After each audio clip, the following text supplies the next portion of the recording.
to make on this project. Yes, there are. Can you tell us exactly where this meeting is, or how to find information on it? It's at the Maloof. It's at the Maloof Auditorium, 1300 Commerce Drive, in downtown Decatur. I'd like to add that if everybody will email their Board of Commissioner in their district, they will put it on the agenda if enough of you say that you want it on the agenda. It may not be on this month, but it'll be on next month. It's up to you guys to email your commissioner in your district and say we want it on the next agenda. And it will be there. And I'd just like to say, as we hurtle towards the end of oil, I am thrilled that our leaders are planning some alternatives for transportation. And I don't know how far A bridge to nowhere. All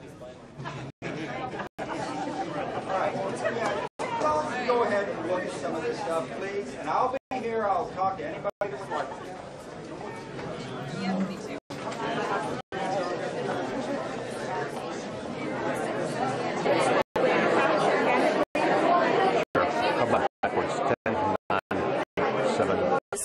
The press conference after the open house with Cobb County's Commissioner Rader and the Path Foundation.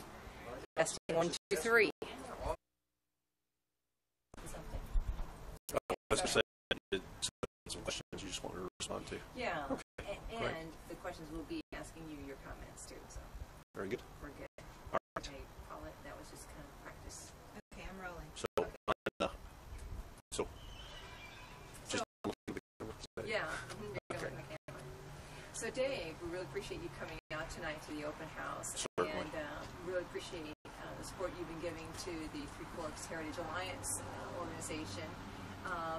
We'd ask you to come to the meeting today and give your comments about the meeting and what you think the community of the greater Metro Atlanta area should know about the meeting. So there's a big public debate that hasn't happened, that needs to happen, as to how this property is utilized. It's obviously important, the amenity to the community, and whether the approach that they're taking now is the right one or not. I mean, personally, I'm disappointed to see that we're pouring concrete in there. I think there are probably some alternate routes through there. I've been a proponent of this park for years and years. It's a beautiful resource. I'd love to see better public access, but I think we need to keep it in a natural way. What do you think would be the best approach for those that are environmentally conscious and those who may not be environmentally conscious to participate? What would be some of the concerns that ought to be raised by those that are looking at it from the environmental issue standpoint? Well, certainly, when you build a floodplain, you've got to have a pretty good reason, and you need to understand the impact both from erosion, sedimentation in the creek, and flooding. Now, the discussion in there indicated that these have been addressed. I don't know what the details are. And on top of that, of course, impervious surface. This is when there's no additional impervious surface to this particular park. I understand that. At the Georgia State Department of Community Affairs website, under the Office of Quality Planning and Growth, they talk about various different state planning recommendations and guidelines when it comes to different types of developmental areas. They call them challenge areas. Okay. And the top most area on the chart is a challenge area called conservation and green space. And I just want to get your insight as to whether or not you think that this land fits that category. And I'm going to share with you what was on our website as far as what the state said would be recommended development for that area, conservation and green space. They said type of space should maintain its natural rural character by any new development, promoting use of conservation easements, roadways in these areas are absolutely necessary. Carefully design roadway alterations to minimize visual impact. And promote these areas as passive use tourism and recreation destinations. Would you say, in your opinion, this area that we're talking about, putting the truck through, is one of those kinds of areas? Well, that's certainly a very in-depth description. The city has spent, the city of Atlanta is as part of the consent decree, spent $25 million on trying to buy that green space to have area that water can soak into, and we had riparian vegetation hold the bikes. So essentially, all those things are there. And it seems like, on the one hand, we're spending money over here to buy it back, and over here we're spending money to get it away. Doesn't seem to be consistent. I got that. As someone who's really familiar with this area, both the historic and the environmental aspects, what would you recommend to those that are planning development stages of any of this work? What would be the reference points? You have obviously done a lot of research, but what would be the reference points you would ask them to use in doing the planning and development?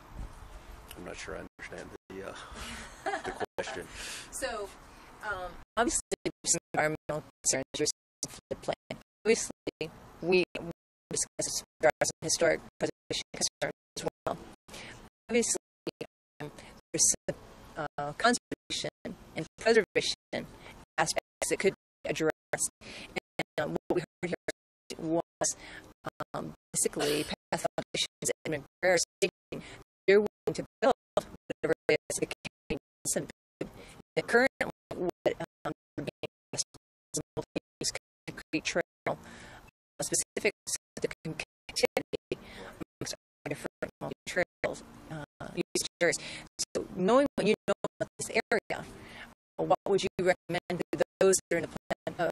Mr. McPherson, we're open to suggestion. What would you have them? What would be the reference points for plan development in the area you go in? Well, I think if this is a transportation project or a recreation project. I mean, if we're going to build a road, let's call it a road. If we are going to build a road and it's meant to link up with other similar types of roads, we need to make sure we have access. CS6 permission hasn't been granted. It's incredibly busy, important freight line to them. So, until that's resolved, I don't think that makes much sense to go forward. Again, I'd love to see the area open up to the public, better access, better marketing, but it's a tremendous resource. And once it's paid, it's what do you think are the educational opportunities existing? Could even the entire state look to see for a place where students, their environmentalists can actually do research or use for educational purposes? Well, I think the Fernbank Science Center is run by DeKalb County, and it's part of their mission. They can certainly get involved and help focus that. The University of Georgia might be another, or some of the other local universities, but Georgia certainly has the agricultural wing and forestry service that could get involved and see what opportunities there are there. Appreciate your comments and your recommendations. Thank you for coming to the meeting and supporting the efforts of a larger community voice and how this area is developed. Thanks. You're welcome.